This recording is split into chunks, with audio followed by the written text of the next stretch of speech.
to today's episode, July 31st, 2024, of Derek Invests. I am your host, Derek Miller, and what we're going to talk about today are earnings. Earnings are coming out today. A lot of companies, loads of them. So I'm going to get through as many as I possibly can in this half hour.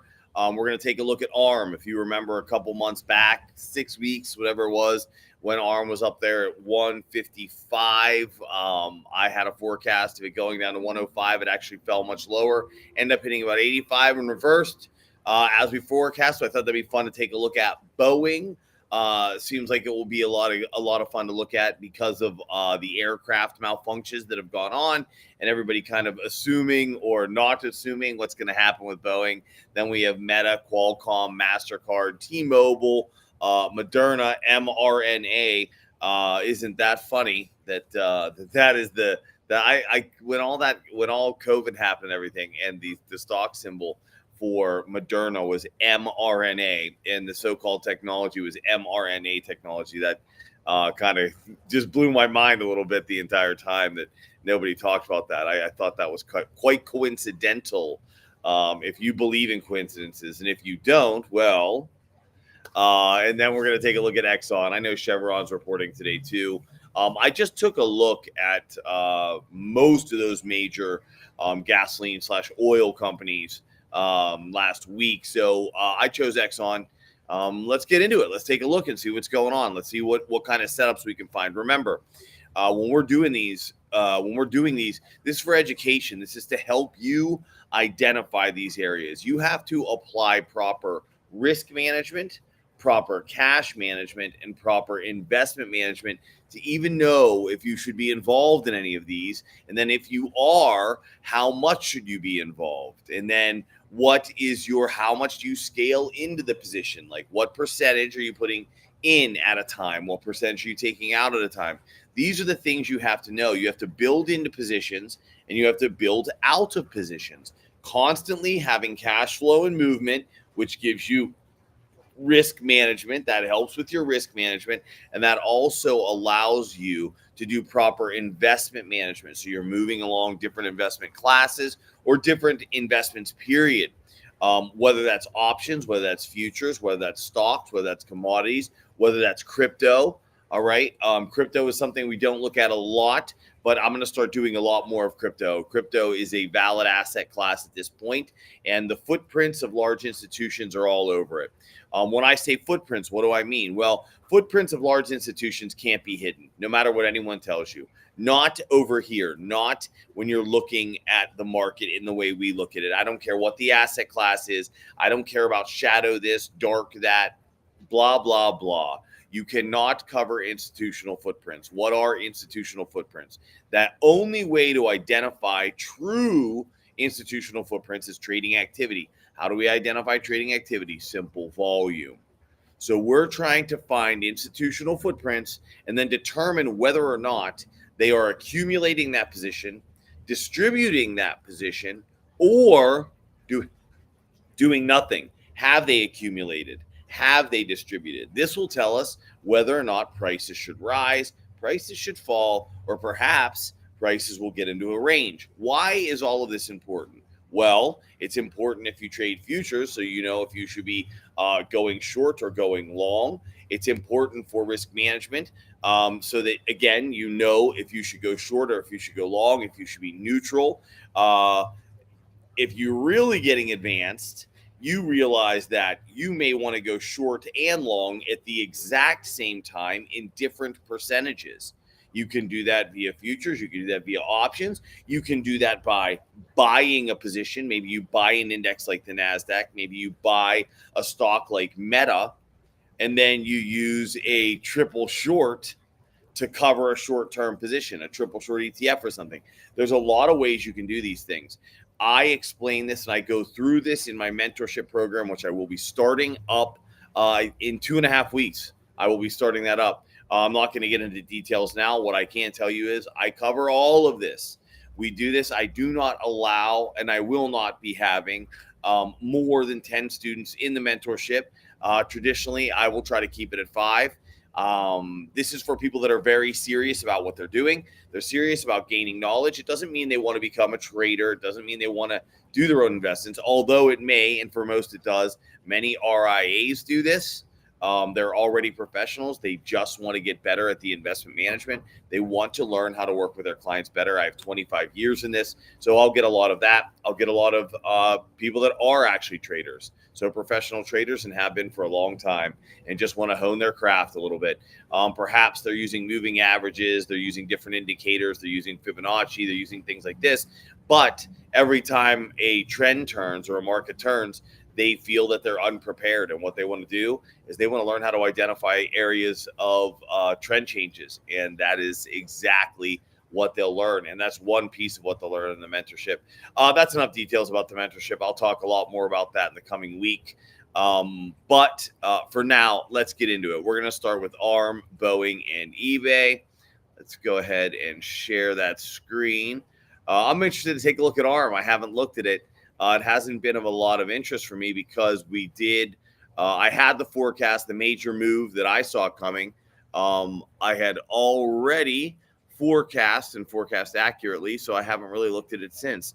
Let's take a look and see what we think. Well, that's fun, huh? Let's go to weekly. ARM has to be done on a daily because there's just not enough information. It just hasn't existed long enough. There we go. Interestingly enough, what you'll notice is what we were just discussing on price. When it was up here at the 150 range, I forecast that we were going to come down to about 105. And as you can see, it came much lower. And now it's since rallied. Let's see. It's interesting to note that it did. It effectively filled that gap. This is close enough. Let's take a look at what it's doing now. We're going to move into a 4-hour chart. Okay, roll back in and filled. As you can see right here, what was this, folks? Was this buying or selling?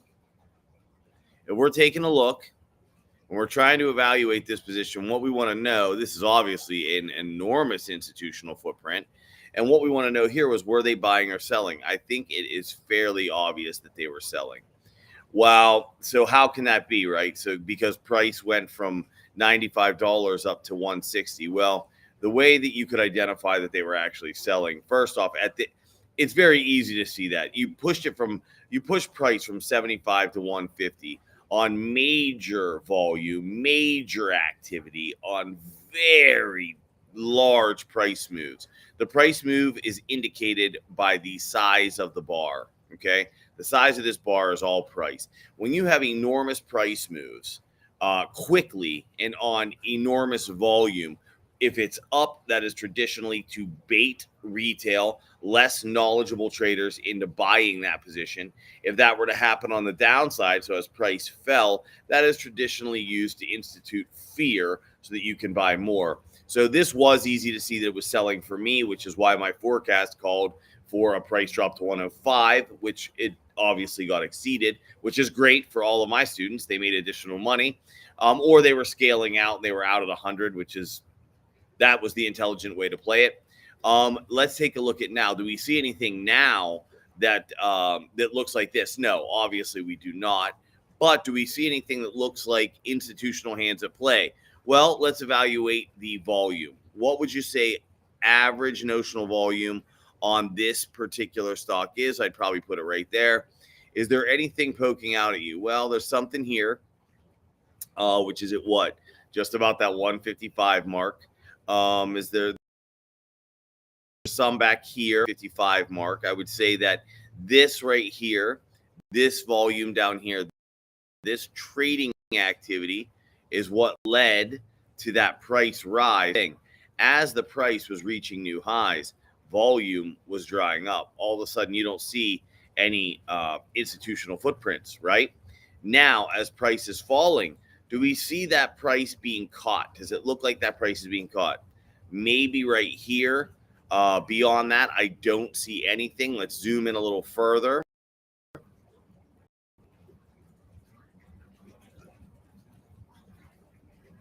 Okay, so here's that volume. As you zoom in, every chart is a new chart, but as we zoom in,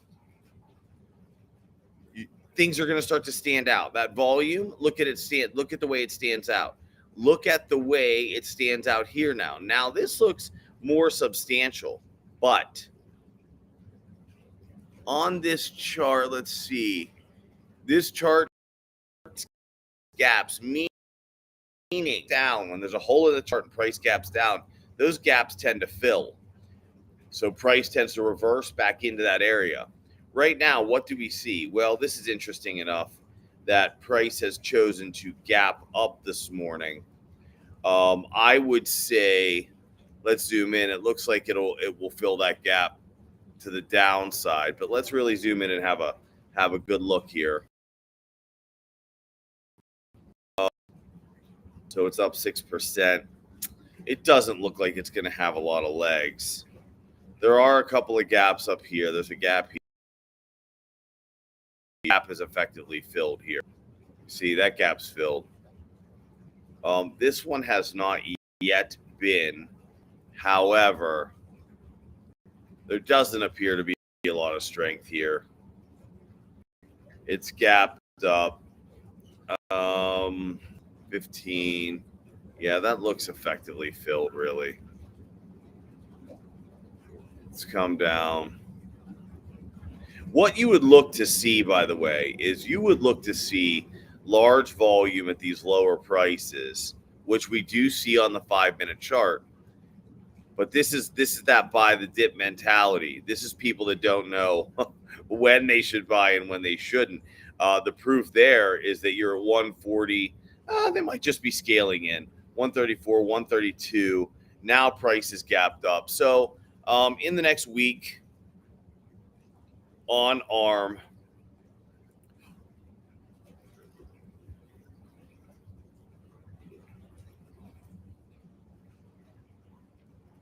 we should see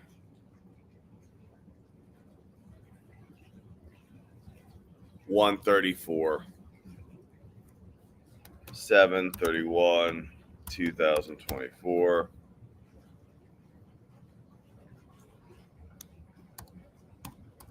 ARM 134.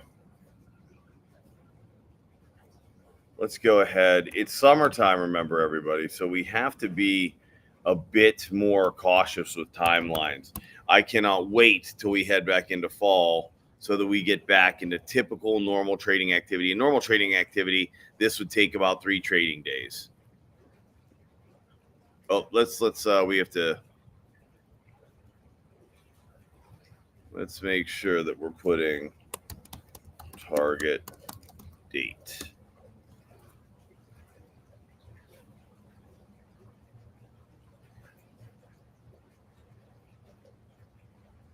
All right, beautiful. Yeah, so if you're on a 5-minute chart, traditionally, you're only looking at a few days. You're looking at 3 trading days, but we are in summer. We are in the summer lull, so to speak, and we still are. Although I think it is fair to note that we have had a massive increase in volume with our most recent price drop in the market, which I will review tomorrow morning, because we need to evaluate if it's over. As I said last week, we're going to look at Boeing now. As I said last week, if you remember, it was Saturday. I said that prices should fall further than the close of Friday. So the close of last Friday, prices should fall further. And I think what we were looking at was 54. Is that what we were looking at? Let me go to a daily real quick. I just don't want to misquote on the QQQ. Yeah, we were looking at about 54. What did we hit yesterday? We came darn close. I think we were 56. No, low 54. there's a very, very strong chance yesterday was it. I'll review that tomorrow. But yeah, it looks like we hit the marker yesterday. So that may be it. I'm going to do an analysis tomorrow on whether the stock market is now a place that is a buy, and when you should buy for the run up. There was no significant action that would lead me to believe we were heading into any sort of major correction or any deep correction. Although I think it's fair to note that we almost were down 10% on the NASDAQ. But I didn't see anything that told me we were heading into any dangerous territory. I'll do a reevaluation tomorrow for you. For now, we're into Boeing. We're going to zoom in a little bit in 2020, don't we? Let's zoom in because we've been trading in a range. Here we are. So here's 2020. We're trading in this range. We're going to have to zoom in a little bit. I do see something of interest. That's a weekly gap on a chart, folks. Weekly gaps on charts. Let's take a look at Boeing. Gaps fill on Boeing. Now, a gap on a weekly chart, you have to remember, the further you get away from the gap, right? It's like driving down the highway. The further you get from the exit you were supposed to get off of, the quicker you will have to drive to get back there. So this particular exit, this particular gap is way up here at 240. We're down at 188. When this does reverse to the upside to fill that gap, it is going to do so in a very speedy fashion. It will get there quickly because it has gotten so far away from it. There it is on the daily chart, right up there, 243. Call it 242, whatever. Here's volume on the way down. Now, where's this volume at, everybody? This is that buy the dip mentality. Somebody didn't realize that when you gap down on volume like that, you have to watch it play out. Now, what you want to see is you want to see a fall. Once it reaches its low, you'll see some volume. And when it revisits, what you want to see is volume continually declining. Volume is continually declining. Why do we want to see that? Well, this is definitely an institutional footprint. Here, let's highlight that area. This is definitely an institutional footprint. There's no doubt about it. Only one group can do that, and that is institutional money. Those are without question standout areas of trading activity. I would say that your average volume on this chart is probably about there. So that's very, very standout. Let's zoom in a little bit here. All right, 4 hours. Here we go. Well, is there anything stand out here just in the background? Now, what this tells you is this was selling, right? So let's zoom in a bit more. Remember, every chart is a new chart. What looks like standout volume here or doesn't look like standout volume here as we zoom in could become that. Is there any standout volume here? Yeah, there's one here, all right, which gave a very large price move up to 187. Now, this is a large price move due to the size of the bar on large trading activity. And what followed that was another price move up. This was a sell-off.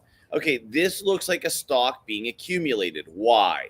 Because they're using their big pockets, which is lots of trading activity, lots of volume, to lift price to then let it drop. Lift price to then let it drop. But it doesn't drop very far, does it? It has not come down and reached those lows of 172. This is an effort to purchase more of this position. So let's zoom in a bit more. 30 minutes, 192. Now it's reversing. Of course it is, because it's had a hard time breaking through there. Let's zoom in on a 15-minute on Boeing.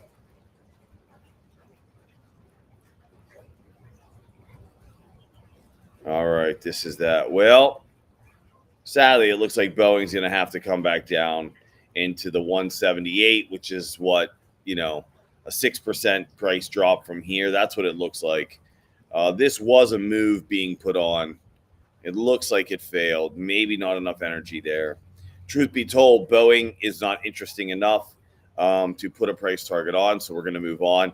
But it does look like Boeing's going to have to drop another 6% and try to build up a little more energy before it gets its move. It does look like it's being accumulated. It does look like Boeing is poised for a move back up.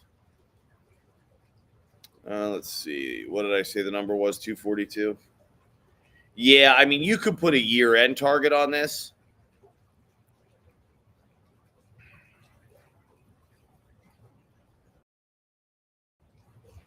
A year-end target here on Boeing at 242. 7/31, 2024. I mean, this is a definitive move coming. I have no issue making this. I know a lot of people that follow like to see immediate results because the point and the reason I do these is to educate you, but also to show a level of accuracy, target date, and also to show the methodology. This is not something I just make up and pick at random. I do the same things over and over and over, and that is because they work. They will continue to work, and regardless of all of the talk of AI trading or algorithmic trading, they are easily beaten because they are easily identified, and all of that machine learning, AI learning, algorithmic trading, they follow all of the same rules that are easily defined and rules that are easily played against. It's like if you're playing chess with someone and you know what they're going to do next, just all of the time. All right, we're going to move through some stocks real quick now. eBay, Meta, MasterCard. The reason we're going to move real quick is I'm running out of time. eBay, Meta, MasterCard. So we're just going to go for things that look like they have a setup, okay? eBay. Is there a setup here? Doesn't appear so. I'm going to zoom into the daily now. I'll show you how quickly I'll look. Okay, so eBay does have a setup. Anybody that thinks it's not going to return to this price is out of their mind. You should build to this. All right.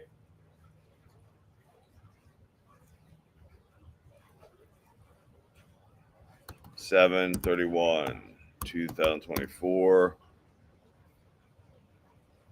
eBay. Whoop. We're gonna call it 45.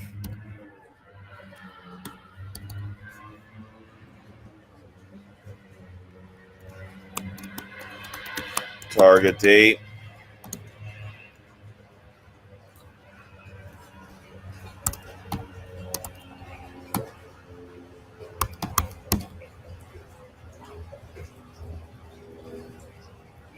I don't think I actually put the proper target date on the last one. Maybe I did. I don't remember. I'm just trying to move quick now. All right, there's eBay. I didn't need to zoom in on that one because it does have a target that will be hit.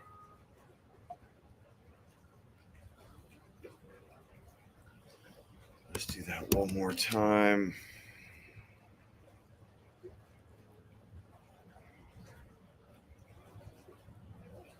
Meta. Here we go.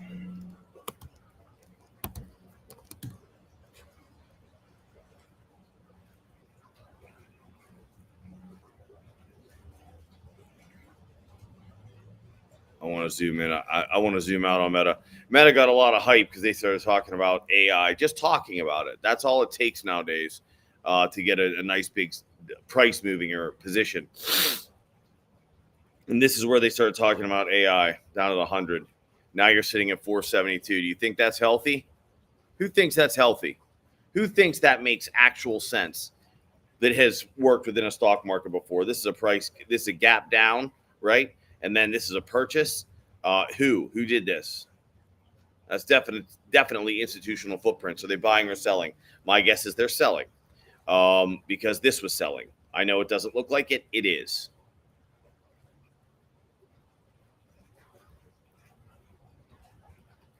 Gap filled. This gap is effectively filled, though. 7. Nothing beautiful about Meta. Let's move on. MasterCard, Qualcomm. MasterCard. Let's go back to a daily. Oh my. Yeah, that's selling. So it will return. It will return back to here, 450 for sure before it does anything. Qualcomm. I'm just gonna see if I can find something that has a nice, big, giant near-term target for you. Okay, fill the gap. Look at that. There's a gap, everybody. Check this out. This is what I try to show you. Qualcomm. Now, did it matter if you right here were waiting for this gap to fill through all of this? Not at all. Why? Because it's still filled. Now you can be an actual buyer. Look at this. Qualcomm is a great one. See this? That, my friends, is institutional footprints at a very high price, which is why price has fallen as far as it has. This was institutions getting you excited, getting retail excited. Maybe, I'm sure you're not all retail watching, but this got retail excited. They gapped it up in price through a previous high, which is always a gap that fills 100% of the time. Okay. The problem is if you don't have proper risk management, if you don't have proper cash management, you will start building a short perhaps the wrong way starting here. And you probably bail out. And then right here, where institutions then sell off yet again and price falls, you've already sold. Now, where do they start buying again? Right here, here, and here. This looks like a lot of purchasing. I would say this is a rally cry to the upside. I'm going to move really fast into the 45-minute.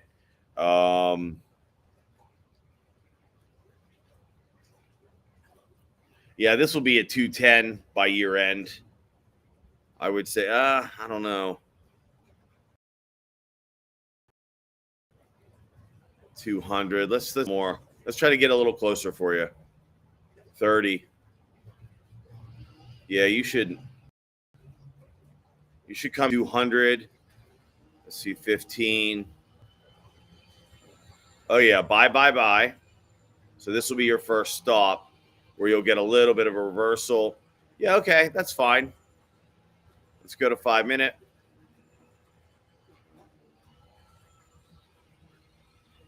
We have a very large gap now on very high volume.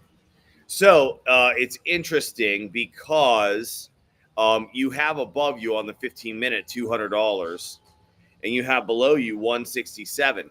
This is one of those times where if you understood proper risk management and proper investment management, you would do both of these simultaneously, right? You should play this to the upside and you should also play this to the downside at the exact same time.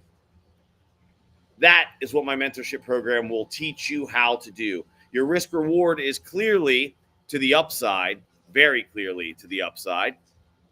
However, you have 7-8% below you. What do you do about that? Well, you'll have to join my mentorship program to find out. That's easily done, and it actually provides additional profits that I love. All right, everybody. Remember, if you're not good up here, you're not good anywhere. Get outside, take a walk, fake it, smile, fake it till you make it. Remember, every day above ground is a good day.